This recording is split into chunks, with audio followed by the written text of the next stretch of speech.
민주주의를 걷다 한정수 지음 21번째 341페이지 참고서적 461페이지 최준식 동북촌 이야기 주류성 2018 한정수 서서울에 가면 우리는 스케이수 2018 홍기원 성곽을 거닐며 역사를 읽다 살림 2010 홍순권 외 부마 항쟁의 진실을 찾아서 도서출판 선인 2016 황석영 이재의 전영호 죽음을 넘어 시대의 어둠을 넘어 창비 2017 황호택 박종철 탐사보도와 6월 항쟁 블루 엘리펀트 2017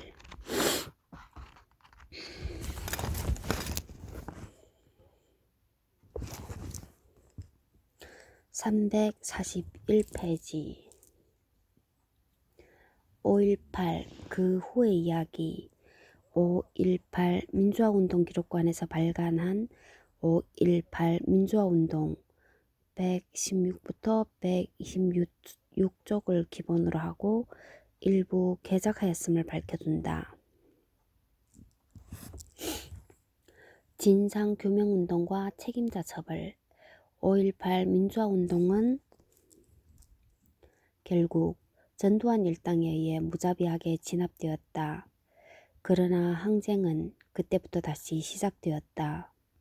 광주 시민들은 물론이고 광주가 고립되도록 내버려두고 그 엄청난 희생자가 나오도록 방치한 셈이 되어 양심의 큰 가책을 받은 전국의 학생과 민주 시민들은 한 해도 그러지 않고 5.18 진상규명운동을 전개하였다. 집회는 광주 항쟁 진상규명하라, 살인자 처벌하라는 구호로 시작되었다. 도청이 함락된 지 사흘 후인 30일 종로 5가 기독교 회관에서 산하한 서강대생 김의기를 시작으로 박종철, 이한열, 강경대, 박승희 등 여러 열사들의 희생은 5.18을 다시 세우는 역사적 이정표가 되었다.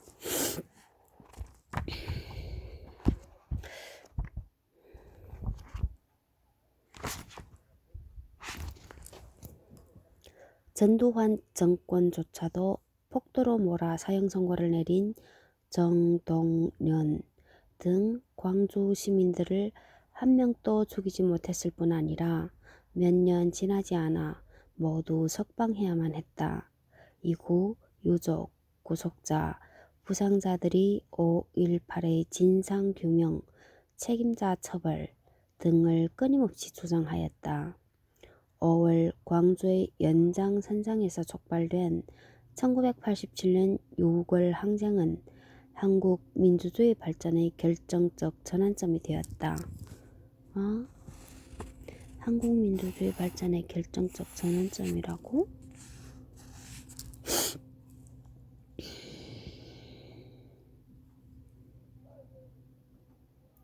(1988년) 노태우 정권이 출범하였지만 그해 4월 총선이 만든 여소야대 정국은 12.12 사건과 5.18 민주화운동을 정치, 사회적 쟁점으로 부상시켰다. 시민들이 연일 광주 학살의 책임자 처벌과 전두환 일당의 비리 규명을 요구하는 집회와 시위를 벌인 결과 5.18 광주 민주화운동의 진상규명을 위한 청문회가 열렸다. 청문회를 통해 5월 광주의 진실이 공중파 TV를 통해 시민들의 안방까지 가감없이 전달됨으로써 큰 충격을 주었다. 김영삼 문민정부가 출범한 직후인 1993년 5월 전국적으로 5.18 진상규명운동이 다시 활발해졌다. 그 배경에는 5.18 민주화운동이 광주와 전남 지역만의 문제가 아니라는 인식, 책임자들을 처벌할 수 있는 공소시효 만료, 1995년 8월 15일의 임박, 그리고 김영삼 정부의 소극성 등이 작용했다. 1994년 3월 서울 기독교 회관에서 5.18 진상규명과 광주 항쟁정신 계승 국민위원회가 결성되었다. 이 단체는 책임자 고소고발 사업, 광주 문제 해결을 위한 특별법 제정 촉구 등을 목적으로 그해 5월부터 활발하게 활동하기 시작했다. 이들은 1994년 7월 294명의 연서로 전두환, 노태우 등 35명을 서울지방검찰청에 고소 및 고발했으나 검찰이 성공한 쿠데타는 처벌할 수 없다는 황당한 이유로 공소권 없음을 발표하자 시민사회단체들과 학생들은 집회와 시위를 벌이는 한편 헌법소원을 제출하면서 법률적 대응을 병행했다. 책임자 처벌 운동은 더욱 격화되었고 마침내 1995년 10월 26일 5.18 학살자 처벌 특별법 제정 범국민 비상대책위원회가 결성되었다. 이들은 집회와 시위, 농성 등을 지속적으로 전개하면서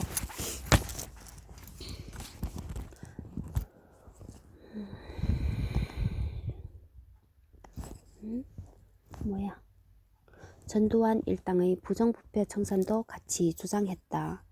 그리하여 12월 19일 국회에서 여야 합의로 5.18 민주화운동 등에 관한 특별법과 헌정질서 파괴범죄 공소시효 등에 관한 특별법이 제정되었다. 전두환과 노태우를 비롯한 신군부 세력들이 이 법률에 의해 처벌을 받게 이르렀다.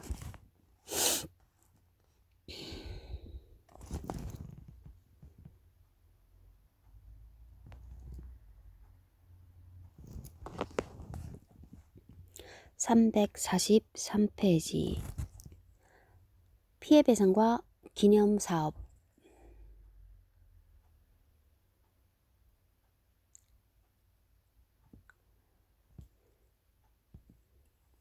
1988년 4월 1일 5.18 민주화운동 관련 피해자들에 대한 보상을 위한 정부의 공식 대책이 발표되었다. 이것은 노태우 정부의 출범을 준비하면서 구성된 민주화합추진위원회의 견해에 따른 광주 사태 치유 방안이었다. 관련자의 피해, 배 보상의 근거가 되는 법률인 광주 민주화운동 관련자 보상 등에 관한 법률은 1990년 7월에 제정되면서 피해자에 대한 배상이 시작되었다.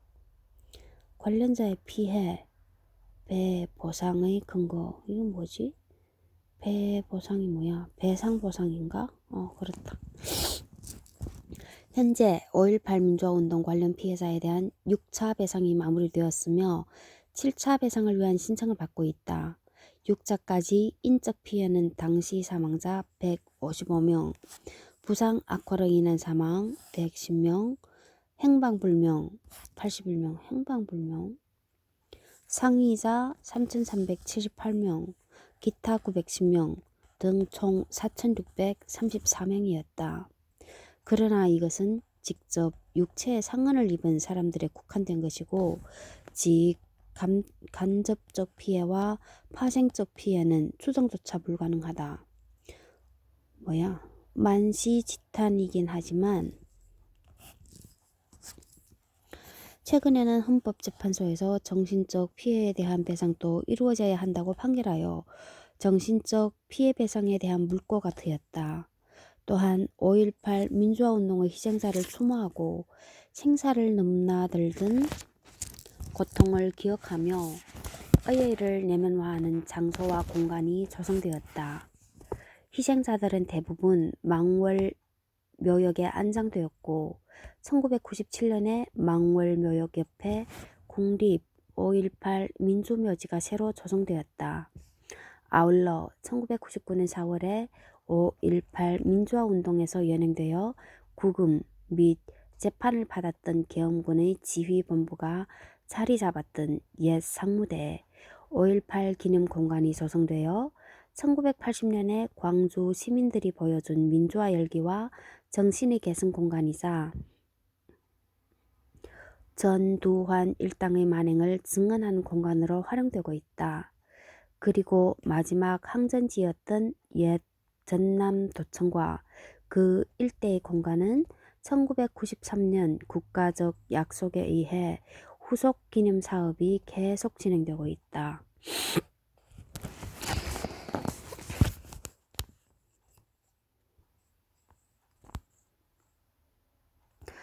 5.18 민주화운동으로 광주와 전남에는 수많은 역사와 기억의 터가 자리 잡았다.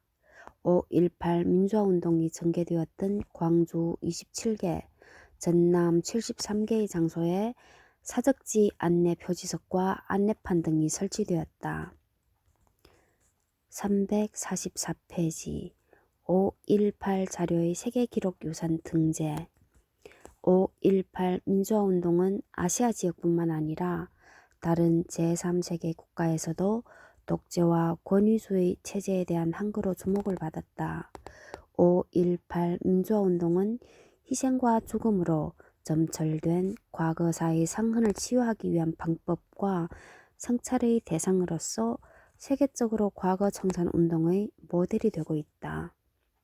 뿐만 아니라 5.18 민주화운동은 아시아 많은 나라들에서의 민주화와 인권 및 평화운동을 자극하는 훌륭한 선례로 자리 잡고 있다. 그 결과 여러 국가들에서 활동하고 있는 민간 단체들 및 사회운동가 등과 교류가 확대되고 있어 그 위상을 새롭게 정립해 나가고 있다.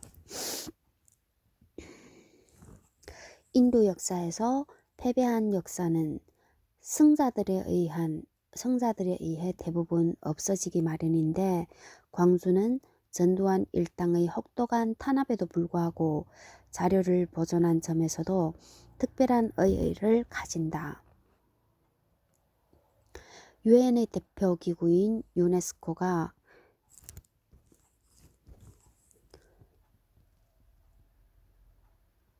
세계기록유산으로 인정함으로써 5.18 광주항쟁은 정당성과 합법성이 세계적으로 공인되었고 정당성과 합법성 이를 계기로 광주 시민들의 자긍심은 한 차원 높아졌다.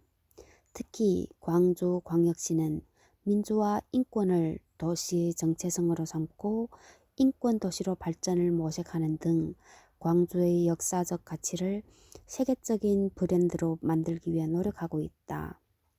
유네스코 세계기록유산으로 등재된 5.18 기록물은 앞서 이야기했듯이 가톨릭 센터를 활용한 5.18 민주화운동 기록관에 영구히 보관되고 있다.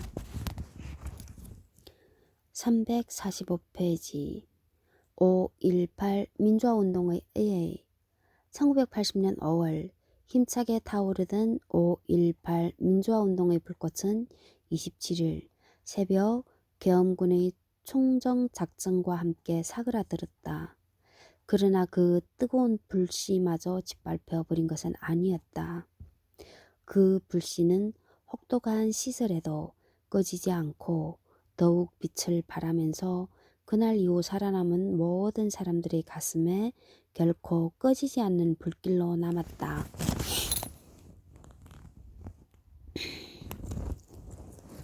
그것은 부끄러움이 아니라 자랑스러운 역사였다.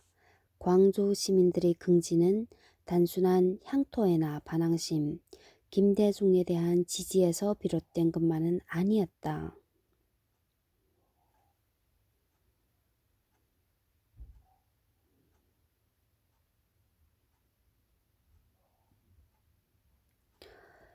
그것은 항쟁 기간을 뜨겁게 살았던 시민들의 절실한 체험에서 우러나온 것이었고,